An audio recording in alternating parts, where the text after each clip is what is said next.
গত বছরের July August ষড়যন্ত্রের পরে যে সরকারটি গঠিত হয়েছিল ডক্টর ইউনূসের নেতৃত্বাধীন অন্তর্বর্তীকালীন সরকার, সেই সরকার কি বাংলাদেশ সংবিধানের অধীনে শপথ নেবে, নাকি একটি বিপ্লবী সরকার হিসেবে বাংলাদেশের যে কোনো জায়গায়, যেমন ধরেন কেন্দ্রীয় শহীদ মিনারে শপথ নেবে, এই নিয়ে কিন্তু শুরু থেকেই একটা দ্বন্দ্ব ছিল যারা এই ষড়যন্ত্রের সাথে জড়িত ছিল। কিন্তু যাই হোক, শেষমেশ বাংলাদেশের সংবিধানের অধীনেই এই ডক্টর ইউনূসের উপদেষ্টা পরিষদ শপথ নিয়েছিল। কিন্তু তারপর থেকেই আহ, এই বিতর্ক কিন্তু থেমে থাকেনি যে বিপ্লবী সরকার কেন গঠিত হলো না, কেন শেখ হাসিনার সরকারের নির্বাচিত রাষ্ট্রপতির অধীনে শপথ নেওয়া হলো, কেন বাংলাদেশের সংবিধানের অধীনে শপথ নেওয়া হলো। এই ডিবেটগুলো চলছিল। তখন গত বছরের ডিসেম্বরে আবার এই তথাকথিত ছাত্র সমন্বয়করা তারা বলেছিল তারা এই বিপ্লবী সরকারের রূপরেখা ঘোষণা করবে। কেন্দ্রীয় শহীদ মিনারে তারা বিশাল এক সমাবেশ ডেকেছিল। যদিও সেই সমাবেশে শিবিরের কর্মী ছাড়া হয়তো ৩-৪০০ লোকজন উপস্থিত ছিল। যাই হোক, শেষ মুহূর্তে তারা সেই বিপ্লবী সরকারের ঘোষণা থেকে পিছিয়ে এসেছিল। এই পিছিয়ে আসার মূল কারণ ছিল আন্তর্জাতিক কারণ। এই ষড়যন্ত্রের পেছনে আমরা অলরেডি জানি যে বিদেশি কয়েকটি রাষ্ট্র জড়িত, বিশেষ করে মার্কিন ডিপ স্টেট, সিআইএ এর প্ল্যানিং ছিল, এখানে পাকিস্তানের আইএসআই সক্রিয় ছিল জুলাই আগস্টের। এছাড়াও এখন আমরা দেখতে পাচ্ছি যে পশ্চিমা গোষ্ঠী, ইভেন ইউরোপিয়ান ইউনিয়নও, যারা গণতন্ত্র মানবাধিকার বলে মুখে ফেনা তুলে ফেলে, তারা সবাই এই জুলাই আগস্টের ষড়যন্ত্রের সাথে জড়িত ছিল। এর সাথে জাতিসংঘ জড়িত ছিল, সেটিও এখন আমরা দেখতে পাচ্ছি। তো ডিসেম্বরের ভেতরে তারা কেউ একটি বিপ্লবী সরকারের ক্লিয়ারেন্স দেয়নি, কারণ তাদের সবার একটাই মূল উদ্দেশ্য ছিল হলো বাংলাদেশে এই সেন্ট মার্টিন, টেকনাফ, এদিক দিয়ে একটি করিডোর দেওয়া, সেন্ট মার্টিনের উপর নিজেদের দখল প্রতিষ্ঠা করা, হ্যাঁ, এবং আরাকান আর্মিকে হেল্প করা, কখনো সেটা জাতিসংঘের নামে, কখনো আড়ালে আবডালে সরাসরি মার্কিন আহ, রাষ্ট্রের অধীনে, মার্কিন সেনাবাহিনীর অধীনে, এরকম নানা রকমের চক্রান্ত আছে। তো এই বিদেশি শক্তিটা ইনশিওর করতে চেয়েছিল যে বাংলাদেশের করিডোর তারা পায়, চিটাগাং পোর্টের দিকে তাদের একটা কুনজর ছিল দীর্ঘদিনের, সেটা যেন তারা পায়।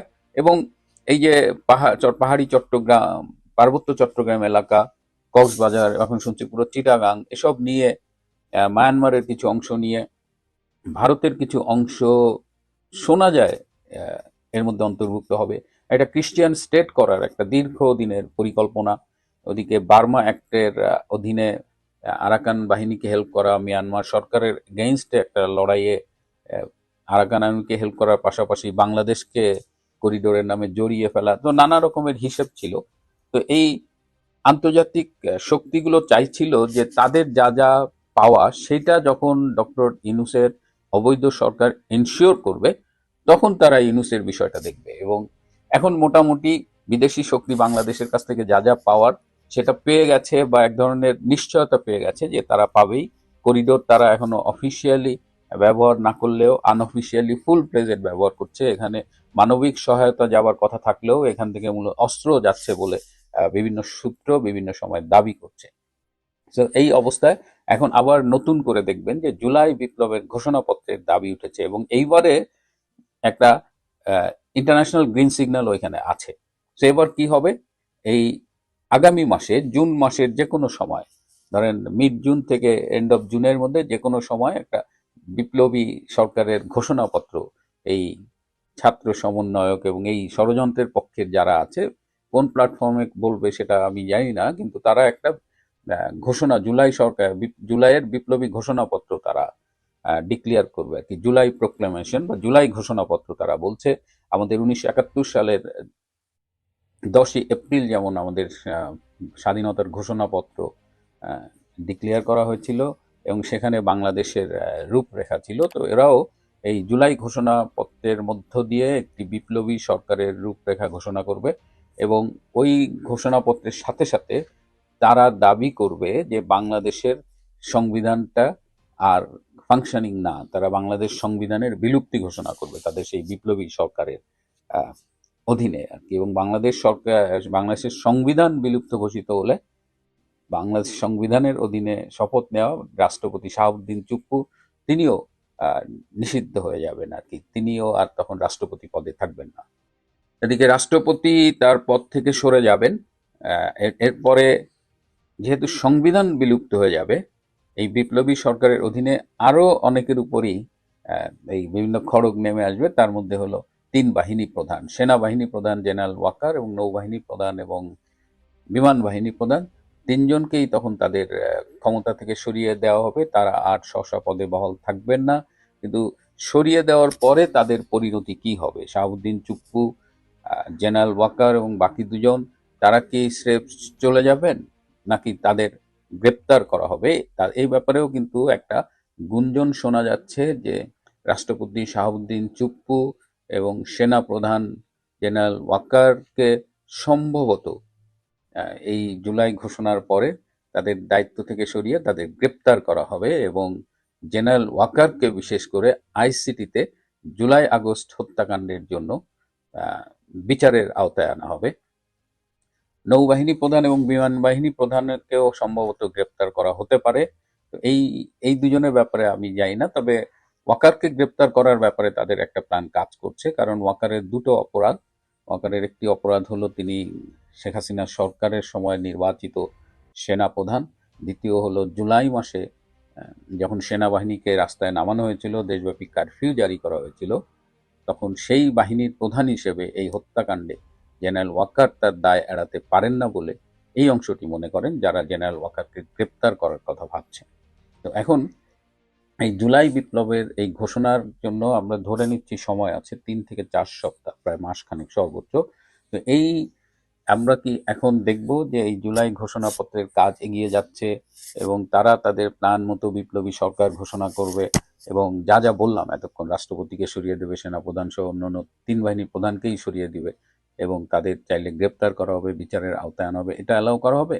নাকি এই 1 মাসের মধ্যে এই প্রক্রিয়াকে নস্যাৎ করে বাংলাদেশ যাতে আর ডিরেইল না হয়? অলরেডি বাংলাদেশ তো, বাংলাদেশের একটা বড় অংশ বাংলাদেশের স্বার্থকে বর্গা দিয়ে দিয়েছে এই অবৈধ ইউনিশ সরকার বিদেশিদের হাতে।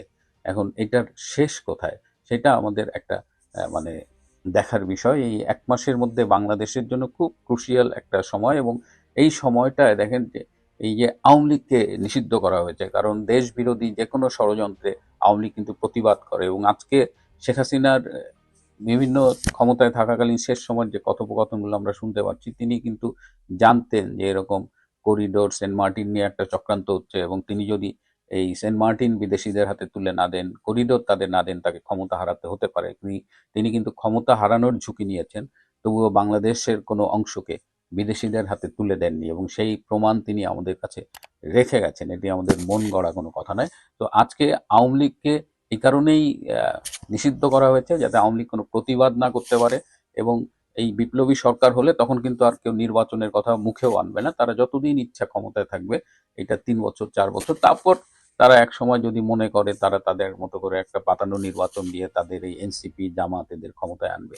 আর যদি বিএনপি বাড়াবাড়ি করে নির্বাচন নিয়ে, তাহলে বিএনপির পরিণতিও যে আওয়ামী লীগের মতো হবে না তা নিশ্চিত করে বলা যাচ্ছে না। যদিও বিএনপিকে বহিষ্কার নাও করে, এই গত 9 মাসে সারা দেশে বিএনপির নেতাকর্মীরা যে অপরাধগুলো করেছে, আগেও বলেছি, সন্ত্রাস, চাঁদাবাজি, খুন, এই সব কিন্তু well documented and well recorded. এই সব রেকর্ডগুলো রাখা হয়েছে এবং যখনই ডক্টর ইউনূস দেখবে যে তাদের উপরে প্রেশার করছে বিএনপি নির্বাচনের দাবিতে, তখনই ওই মামলাগুলোকে সারফেসে আনা হবে। তখন ওদের বিরুদ্ধে মামলা যদি থাকে সেটাকে অ্যাক্টিভ করা হবে, মামলা না থাকলে মামলা দায়ের করে তাদের কৃত অপরাধের কারণে তাদের বিচারের সম্মুখীন করা হবে। অর্থাৎ আগামীতে খুব সহসা বাংলাদেশের নির্বাচন হচ্ছে না এবং শাহাবুদ্দিন চুপ্পু সরে গেলে, সেনা প্রধান এবং তিন বাহিনী প্রধান সরে গেলে কে হবে নতুন বিপ্লবী সরকারের রাষ্ট্রপতি, কে হবে সরকারের প্রধান উপদেষ্টা বা যে কোনো পদেই তাকে আমরা ডাকি না কেন, সেটা নিয়েও ইতিমধ্যে কিন্তু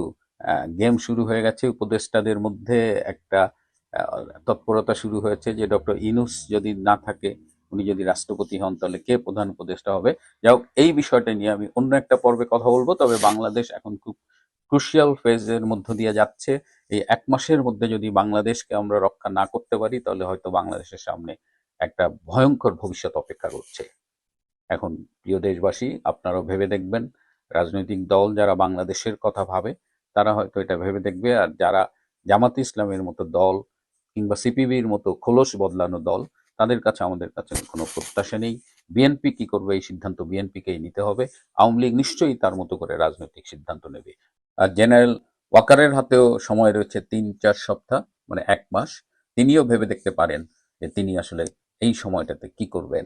এই বিপ্লবী সরকার পরবর্তী নীরবে চলে যাবেন যদি সেফ এক্সিট পান, নাকি সেই গ্রেপ্তার এবং অন্যান্য যে সম্ভাবনার কথা বললাম সেগুলো মাথা পেতে নেবেন, সেটা তার সিদ্ধান্ত। তার এবং অন্যান্য যে বাহিনীগুলো রয়েছে তাদের সম্মিলিত সিদ্ধান্ত। আজ এ পর্যন্তই। ভালো থাকবেন, সুস্থ থাকবেন। তার চেয়েও জরুরি হলো নিরাপদে থাকবেন।